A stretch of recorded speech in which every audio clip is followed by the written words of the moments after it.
Welcome, everybody. Welcome to another edition of the EGlaze Chronicles. I am your host, EGlaze.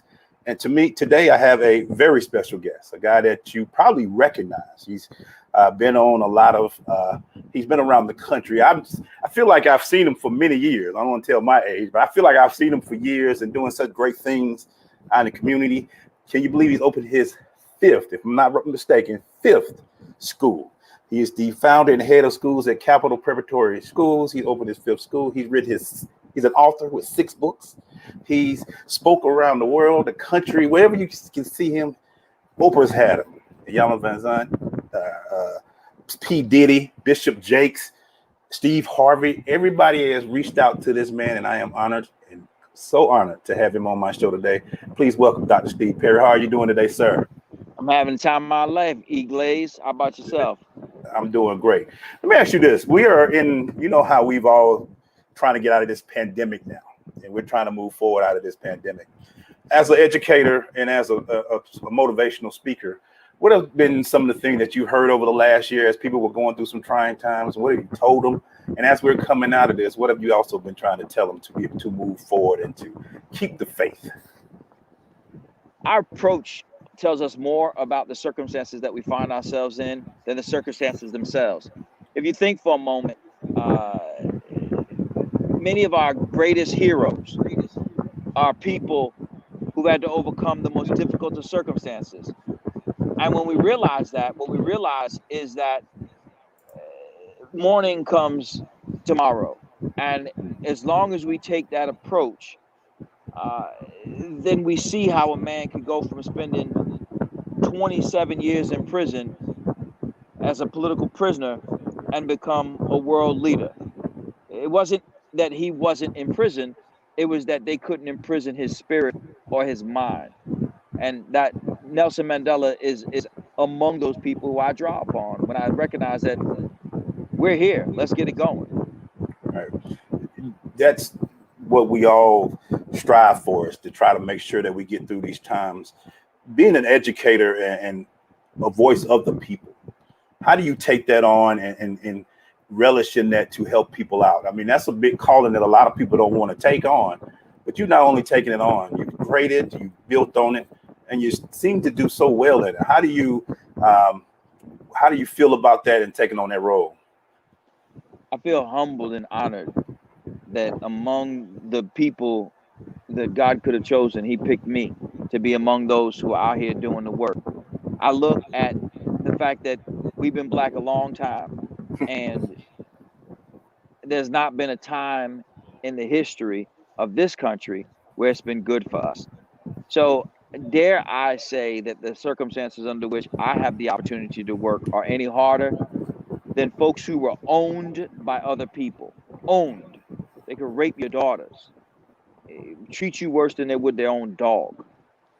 And so, I mean, come on, I get to work with beautiful kids in Harlem and Bridgeport and Hartford and the Bronx. I mean, how bad is my life? Yeah. We just went through, we've unfortunately had the year pass of George Floyd and Sandra.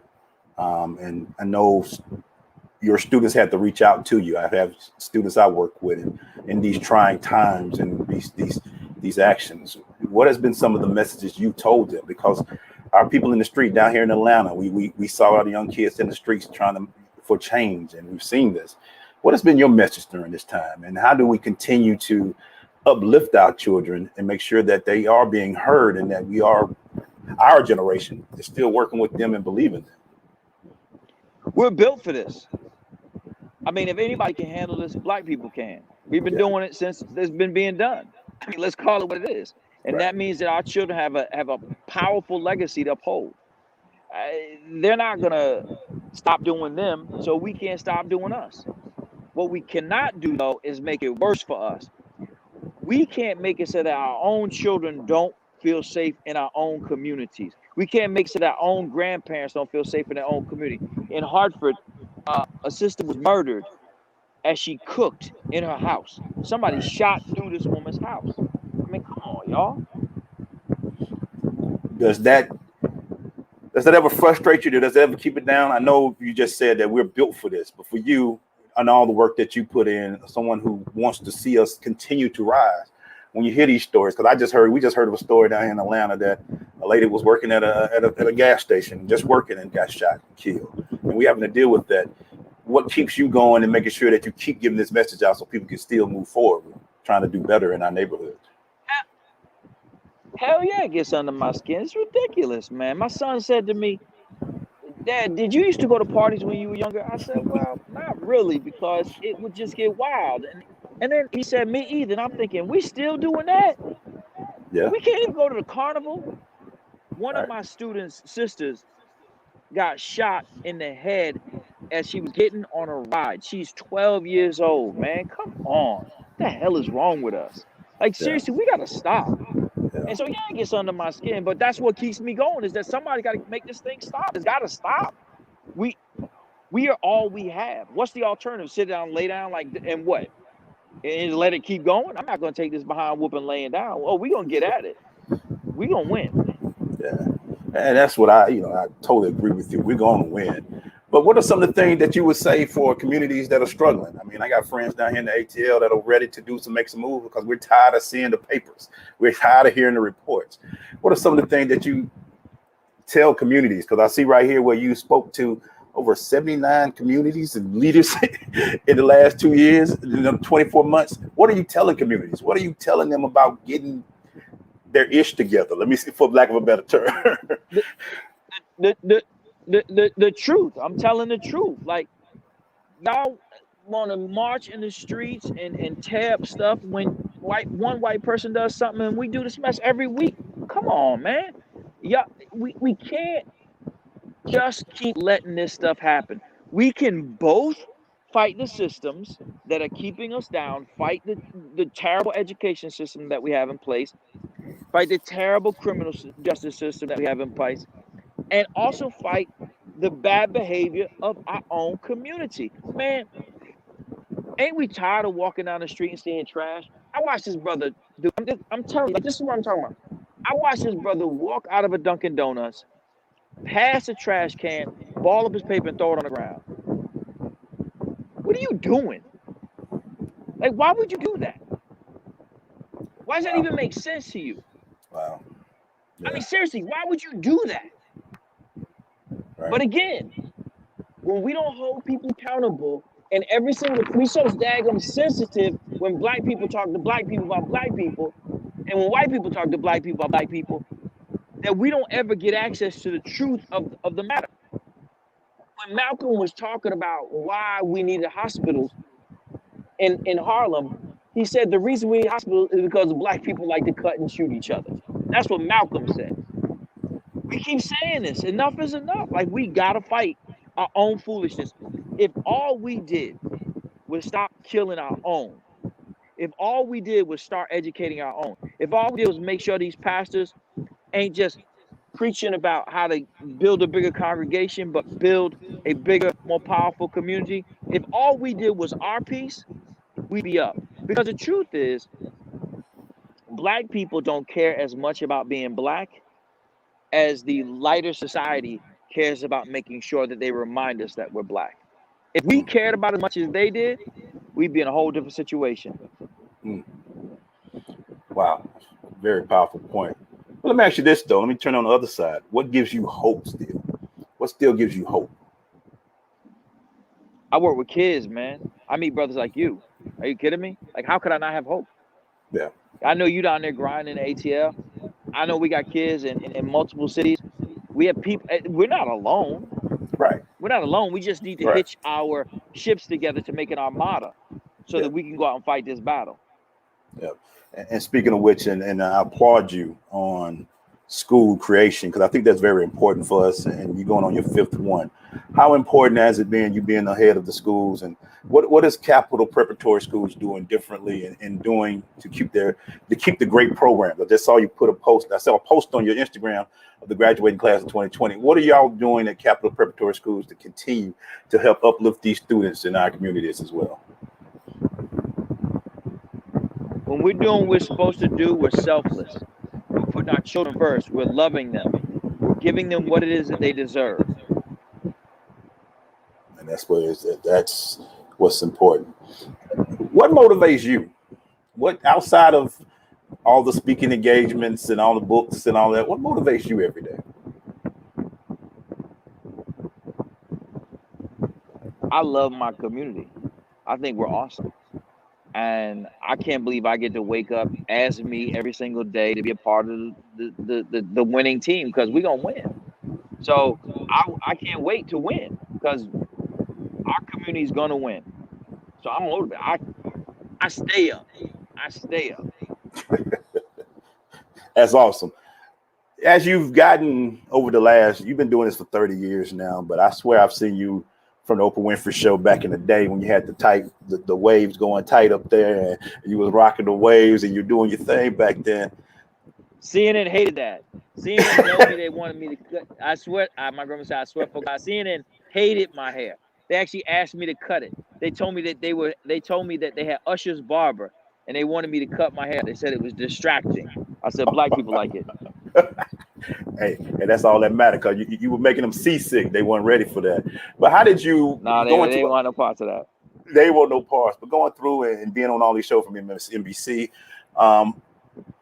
what keeps you humble? Because you are a figure in this community and figure out there. What keeps you humble and grinding? Because your message needs to be heard and our message needs to be heard. I don't understand how people can't be humble. I honestly don't. Like, who honestly thinks that they put their drawers on any differently than anybody? It's always weird to me when I go to speak somewhere and someone will say to me, "Hey, you're just so humble." Like, who do y'all normally have come talk to you? What weirdos do you have talking to you? Like, seriously, like, who is here? Like, what, they got you taking out the green M&Ms? Like, what is it that they're doing? It's just weird. I don't even understand it. I came up poor. I work with poor people. Like, how could I be anything but humble? It's the stupidest thing. I got friends in low places. Like, what does that even mean? I think the bigger question is, why are these people not humble? I watch some of these corny people who are like professors and other things. I watch them and they get all caught up in themselves and they get up in these esoteric terms. It's like, shut up, man. How about this? If you didn't show up to work today, will black people be any worse off? Answer, no. So you're not relevant. So how are you going to be hardy? Like, seriously, you look corny. Like, what are you doing? Like, just stay humble. Stay humble. One of the things I recognize is that when you stay humble, you have a shorter distance to fall. We all fall down. We all do. And also, when you put yourself out there like that, I listened to 50 Cent one time, and he said one of the reasons why you'll never hear him rapping about dying is because he feels like you can bring death to your door. He said that's what both Pac and Biggie did. Whether you agree with that or not, whether you think 50's a clown, that's on you. But you got to agree with the point. You can bring attention to yourself that's negative. And I don't want any parts of that. I get my smoke because people, I talked to one of my former colleagues and I said, man, somebody said I was controversial. I don't even understand why. What do I say that's controversial? I really don't even understand. He said, you trying to solve a problem that they don't want fixed. I said, damn. That, you know what? You might be right. Because what's the thing that you can check the record. I got receipts. The only thing I want to see is Black and Latin kids be able to rewrite and compute on grade level. That's it. I don't want anything else. I don't really care. I don't have an agent. I don't have anybody who puts me on TV. The fact that they call me still trips me out. You think you surprised to see me up there? Just imagine why. Like, oh, hey, all right, cool. I'm available. But it only is, I do that only because it puts me in a position to take the message to a larger audience. Bishop Jakes and I had a conversation one time. He said, how come, he said, most people put their best foot forward of how benevolent and humble they are. He said, you do the whole opposite. Why do you do that? I said, I never thought of it that way. I'm just doing what I do. I feel like somebody's got to speak truth to power. And a lot of these people who are in positions of authority ain't about nothing. Like, really, they're not. Just because you handed out a turkey, homie, it ain't make nobody's turkey. You did more to ruin that turkey's life than you did to make the recipient's lives. So do something more. I don't know, man. We just have, life is so short. It's Right. just so blink of an eye short. Like blink of an eye.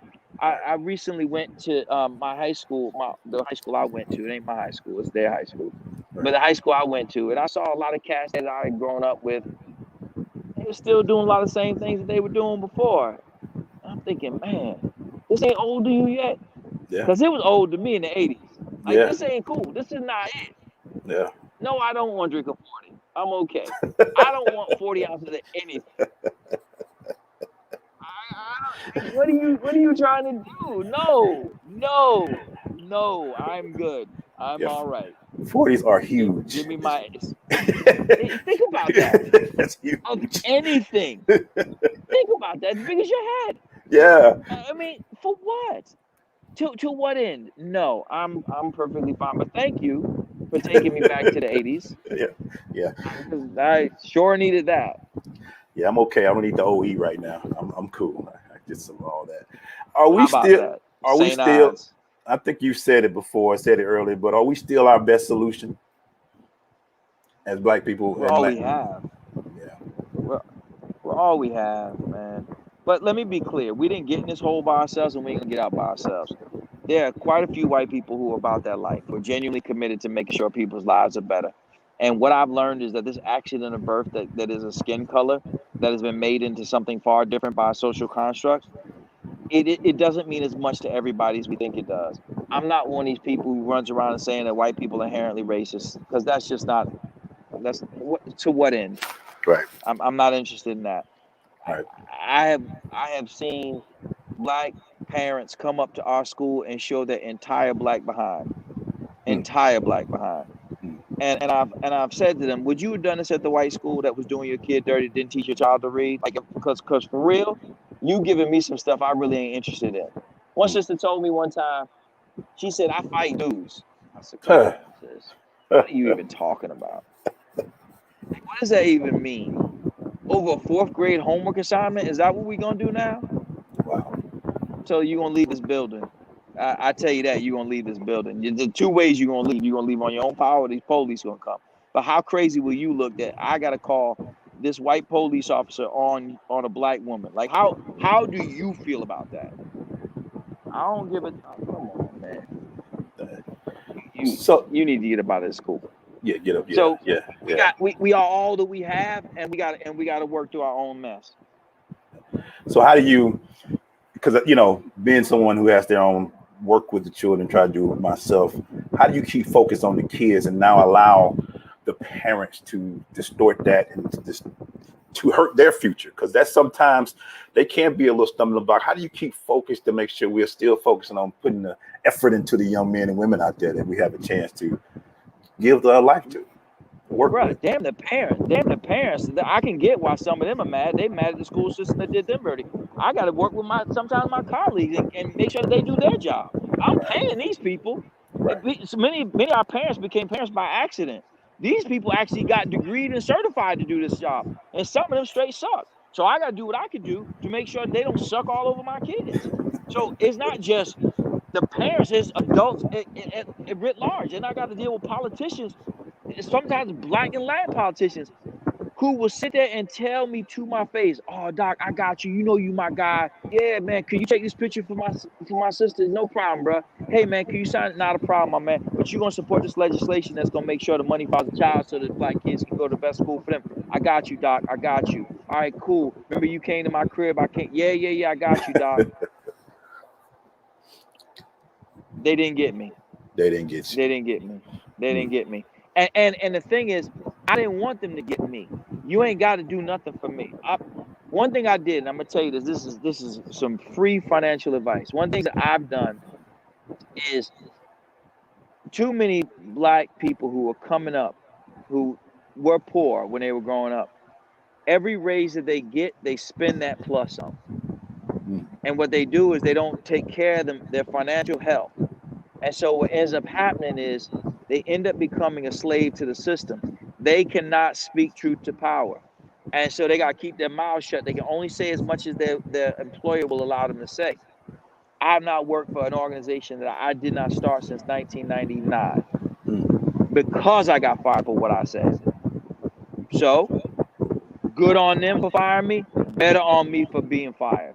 But since that time, I make sure that I take care of my finances so I can run my mouth. So y'all can say what you want about me. You can take me out, but I got too much content. I'm going to live long after y'all are mad. One of my favorite phrases that you say a lot, and I'm hearing it through this interview, is speak truth to power. Can you explain on that a little bit more, what that means, and speaking truth to power? Because that's very important that people understand that phrase. Because it's not just about speaking the truth and saying what it is. I have a dog. His name is Ditto. And Ditto barks every time somebody comes to the door. And he's never wrong. When he barks, he's right. Right. The problem is he ain't going to do nothing about it. He's speaking truth, but it ain't the power. He ain't going to do nothing about it. But he I'm sure will let you know there's somebody at the door. Speaking truth to power would be that he will bark and he will make sure they don't come in. That's Ditto is the greatest explanation of that phrase, and I like that. You are, when you look at back at what you've been able to accomplish, you talked about since '99, you've only worked for your own companies. We got a long way to go before your legacy is written, but what's the legacy that you want Dr. Steve Perry? When they speak your name and they put those credentials in the front, they talk about all your accomplishments. What's the thing that you want them to understand about the legacy that Dr. Steve Perry is leaving? A humble servant who went on to become the greatest of all time. I want to be the very best at sending kids to college and helping them to realize who they are. I want to have the best schools in the world. I want to make sure that our children are the proudest, and that the true legacy of the work that we do will be when you look at them and you see that these are some powerful young brothers and sisters. When the greatest element of our work will be when one day they make the work that we do look primitive. I always say that's so powerful, because I always say that we won't be able to see our greatest work because it'll continue to keep going as we pass, when we go through. But how many people have you had a chance to have graduate through your schools? I like to hear these numbers. I'm gonna go ahead and put it out there. Do you have a number? I know it's been so many over the years, but how many people have graduated through your school? I don't know. I would have to think about it, but I don't know. But we've been doing it for 16 years, so enough. Well, not enough, but a lot. Yeah, 16 years is a great number. And I'm going to end it with this, sir. I appreciate you coming on so much, Dr. Perry. This is an honor, of course. But leave the people with wisdom. Leave them with something that they need. That I've seen you talk on EGlaze, dropping them nuggets. But drop some nuggets out here to tell people about. It's not as bad as you said it. Morning always comes, and just tell them a little something about making sure that morning always comes and keeping that faith. Well, there's somebody praying for your problems right now. There's somebody who is in a boat crossing the ocean in an effort to be dealing with your problems right now. It doesn't mean that your problems aren't real, but everything that is being experienced has been overcome. And so you will overcome this. We are where we are, but we're not where we're going to be. We get to make that next decision. It doesn't mean that there won't be obstacles. It just means that those obstacles don't have to be barriers. They only become barriers when we stop moving up over the top of them. There it is. Dr. Steve Perry, thank you so much. Can you tell them, I think you have the easiest social media to find. Is Dr. Steve Perry on almost everything, I believe. I think it is. It's Dr. Steve Perry on everything. Literally. There it is. Follow him. And anything else? Where I know you're doing some things. I saw a flyer that you're doing something in Atlanta. We're rolling out. I think on the 25th and 26th. It might be virtual. I have to see that. One day I would like to meet you in person. I thank you for coming on, sir. And just keep doing great work, because we need you and we appreciate you. And it's great to talk to you. That means more to me than I ever know.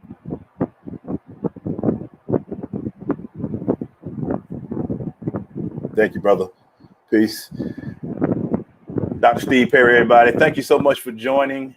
This is the 88th episode of the EGlaze Chronicles with Dr. Steve Perry. We're going to have this show showing on all of our YouTube, Facebook, Twitter. You can watch the replay of this show and all our other shows on the EGlaze, on the OTV Media Network. This is EGlaze signing out. Thank you to Dr. Perry again. Thank you to everybody who's shown up. And please leave comments. Let me know. We got another show coming up next week. We got to go check out the old shows on YouTube, Facebook, or Twitter. They're there. OTV Media Network. Thank you so much. This is EGlaze signing out.